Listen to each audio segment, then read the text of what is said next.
Hello everyone, welcome to another episode of 5 Shu Points, Part 8, featuring Shu-Stream points. This is presented to you by Lamp AccuWellness Foundation, Inc.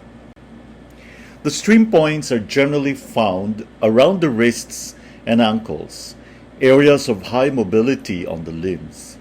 The classic of difficulties describes the movement of the channel chi at the stream points as pouring. The chi now moves through the channel in a steady natural stream like water poured from a flask. Here at the wrists and ankles, the channels are active. This type of active chi circulation marks the beginning of a brisk interaction between chi and blood. Consider the fact that the blood vessels in these areas tend to be numerous and relatively thin-walled. These small vessels have the flexibility and permeability needed to provide abundant nutrition for the active joints in the area. In fact, it is because of this interaction of chi and blood that the stream points also serve as the source points on the yin channels. Earlier, it was noted how source chi provides the spark that initiates the development of channel chi at the well points. Here at the stream points, the source chi enters the channel in force. The concept of source chi and the use of the source points will be discussed further in the next episodes. But a few of the concepts are especially important when considering the role of source chi in the system of the 5 transport points. In particular, it is important to remember that the source chi plays an active role in the entire process of channel chi development. All along the channel pathways, source chi acts as a primary stimulus. Earlier, the question was posed as to how transformation could occur at the well and spring points when the source chi only enters the channel at the stream points, or the next point up the line on the yang channels. The answer was that source chi is in fact present even at the fingertips. This is because of the pervasive reach of the passageways of the triple birder. Thus, the source chi is present not only at the source points but also in the fluids around all acupuncture points. However, in the development of channel chi, it is at the stream points that the source chi begins to strengthen the flow in the channels, which becomes quicker and deeper as it approaches the C points. Again, remember that the influx of source chi here in particular stems from increased blood circulation and joint movement. Higher turnover of chi and blood brings about this first significant draw of source chi. Clinically, the classic of difficulties advises using the stream points in the treatment of heaviness in the body and pain in the joints.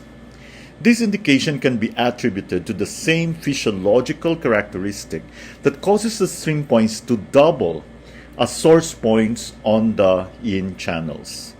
The diverse circulation that draws source chi to the area makes the stream points especially useful for building yang movement in the channels. As most practitioners know, a deficiency of yang leading to an accumulation of dampness is at the root of many chronic patterns, involving heaviness and pain not only in the joints but throughout the body. Ultimately then, the ability to treat these conditions at the stream points depends on strengthening yang transformation along the course of the channel. In short, by generating yang through increased source chi circulation, dampness and cold are transformed and pain is reduced. The major difference between healthy and pathogenic fluids can be found in their ability to deliver nutrition. Without the stimulus of yang chi, not only will dampness linger in the channels, but the fluids will also lose their ability to nourish the muscles and joints. Thus, a cycle is created in which lack of transformation leads to inadequate nutrition. In turn, the absence of proper nutrition leads to heaviness and a sense of weakness, causing lethargy that further inhibits movement and the development of yang chi. Eventually, the joints themselves may be affected. Thus, the joints require both abundant yang qi for active movement, and a constant supply of fluids to moisten and carry nourishment to the spaces between the bones. Once this cycle reaches the point of pain in the joints, there is likely to be significant accumulation of pathogenic dampness with swelling that, if allowed to linger, may become phlegm. In any case, while heaviness and joint pain are most likely due to pathogenic dampness caused by stagnant fluids, the ultimate cause is a lack of yang transformation from source qi. Thus, the general function of the stream points is to boost the qi and warm the yang. The effect of boosting the qi and warming the yang will be the transformation of dampness and cold. The point at which the qi pours through is known as the Shu-Stream. Shu means to transport. The Shu-Stream points of the three-arm yin are all located at the flexure of the wrist. The Shu-Stream points of the other 9 channels are all located proximal to the metacarpophalangeal or metatarsophalangeal joints, with the exception of Tai C, kidney 3, which is located posterior to the medial malleolus. The Shu-Stream points of the 6 yin channels are also the yuan source point of their respective channel. According to the classical sources, the Shu-Stream points are indicated for disorders of the Zhang with the yin spring point, yang channel disorders with the yin spring point, heaviness of the body and pain of the joints, diseases which attack intermittently. The Shu-Stream points of the yin channels have to be viewed separately from the Shu-Stream points of the yang channels, as their range of actions is quite different. The Shu-Stream points of the yin channels are the primary points for tonifying and harmonizing their respective Zhang, and may therefore be considered as the single most important point of their respective channel.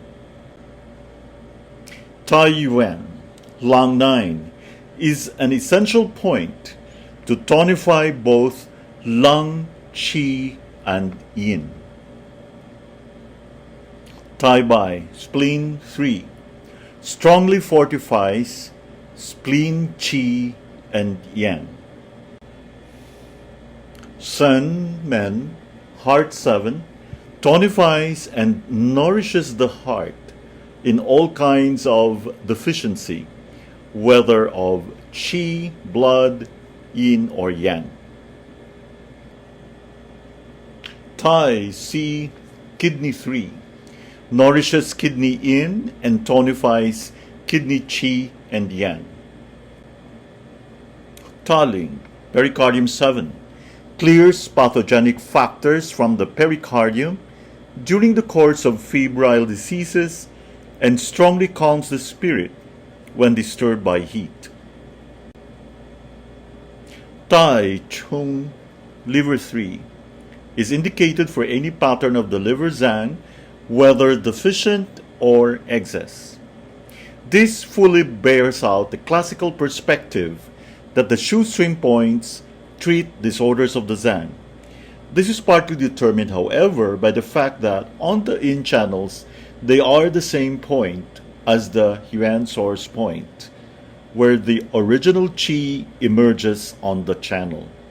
And, according to the spiritual pivot, when the 5 Zhang are diseased, select the yuan source points. The Shu-Stream points of the yang channels, by comparison, have relatively little action on Zhang Fu disorders. However, San Qian Li3 is indicated for borborygmus and diarrhea due to dampness, and Sainku, stomach 43, for disorders of the stomach and intestines.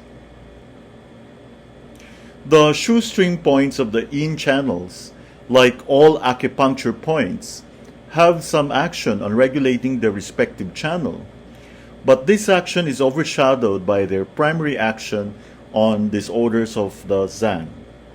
By contrast, the Shu-Stream points of the Yang channels have important actions on their respective channels. San, Qian, Li3 clears wind and heat from the head, throat, teeth, eyes, and mouth. Ho, Shi, small intestine 3, is a vital point for regulating disorders of the Tai-Yang channel and the governing vessel. Chong, Chu, Sanjiao 3, is important for disorders of Shaoyang channel, especially affecting the ears. Sulun Qi, gallbladder 41, has a particularly strong action on dispersing stagnation of liver qi throughout the Shaoyang channel. According to the classic of difficulties, Shu-Stream points are indicated for heaviness of the body and pain of the joints. This is a clear reference to painful obstruction, especially when due to attack of dampness, reinforcing Liao Lunhong's observation that Shu-Stream points treat spleen pathogen. Theoretically, one would expect this observation to apply primarily to the yin channels whose Shu-Stream points pertain to earth, the phase associated with dampness. With the exception of spleen 3, pain of the knee and thigh, joint pains, lumbar pain, atrophy disorder, however, this is not borne out by the classical indications for the points. As far as the Yang Shu-Stream points are concerned, there is relatively more evidence for this action. San, Qian, large intestine 3, and Ho, Shi, small intestine 3, are both important points for disorders of the finger joints. San, Qian, large intestine 3, is further indicated for shoulder and back pain from chronic painful obstruction leading to exhaustion of qi and blood. Whilst Ho, Shi, small intestine 3, is an important distal point for all disorders of the neck, as well as disorders of the shoulder, elbow, arm, lower back, and knees. Sayangu, stomach 43, is frequently used in current practice for general aching due to wind and for damp heat, painful obstruction. This is rather difficult to elucidate from examining the traditional indications. The classic intermittent disease, however, is malaria. And whilst this is a commonly found indication, no fewer than 8 of the Shu-Stream points treat this disease. Li3, stomach 43, heart 7, Si3, bladder 65, kidney 3, Sanjiao 3, and gallbladder 41. Like the spring points, the goal of needle technique for the stream points should be to obtain a gentle moving sensation along the channel. As the stream points are often located near relatively large vessels, insertion should be slow, so as to allow the vessels to move out of the way. The practitioner shouldn't try to push the vessel out of the way with the thumb, as is sometimes advised, for example, when inserting at Lang 9. Instead, a slow, gradual insertion will accomplish this while also facilitating the best qi response. Once the proper depth has been attained, a rapid twirling technique should be used. Twirling helps to facilitate the proper sense of radiation. Thank you very much for your attention. See you on our next videos.